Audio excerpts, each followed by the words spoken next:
Has a problem. We are a society that does not take responsibility for our actions, instead choosing to blame everything and anything else. It seems like gun violence has touched everyone in some way. A relative, a friend, and recent tragedies like the Sandy Hook shooting have put gun control, or gun violence rather, on everyone's minds, and we need to find a solution. Through research and seeking to find God's heart on this subject, I have identified 3 changes that can, over time, greatly reduce the occurrence of gun-related violence and deaths. Society has failed to teach people that they are responsible for their own actions, choosing instead to blame items or companies for their poor character and lack of discipline. Gun control is one of the most controversial topics, which often leads to many heated debates. But the real issue is in people's hearts, not in guns themselves. The Huffington Post states that 40 to 45% of households in America own a gun. According to the National Crime Victimization Survey, over 467,000 persons were victims of a crime committed with a firearm in 2011. The FBI states that firearms were used in 68% of murders, 41% of robbery offenses, and 21% of aggravated assaults nationwide. The Law Center to Prevent Gun Violence states that firearms were the 3rd leading cause of injury-related deaths nationwide in 2010, following poisoning and car accidents.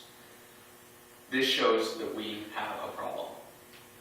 The government solution is to limit the number of firearms, place more restrictions on those who can buy and sell firearms, and even outlaw them completely in some states. According to the Independent Journal Review, states that allow law-abiding citizens to carry concealed handguns enjoy a 60% decrease in multiple victim public shootings and a 78% decrease in victims per attack.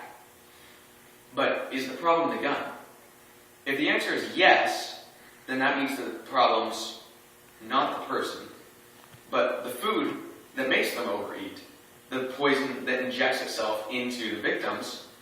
And as a gun store owner put it, if gun sellers are accomplices of crimes, spoons make people fat.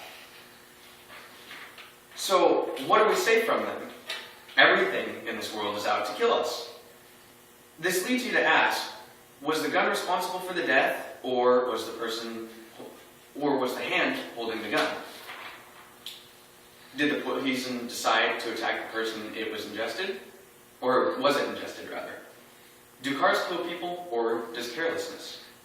The spotlight has been on guns as though they are the #1 killer.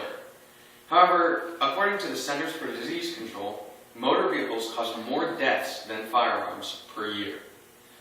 If the argument is outlawing things that kill people, cars should be illegal right along with guns. God has given us the power to create life and to take away.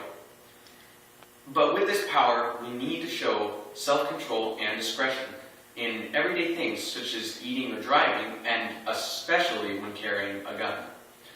We need to take personal responsibility to ensure the safety of ourselves and others by employing proper safety measures. The Law Center to Prevent Gun Violence reports unintentional firearms injuries caused the deaths of 3,800 people from 2005 to 2010, with over 13 of those under 25. In the 19th and earlier 20th centuries, guns were commonplace.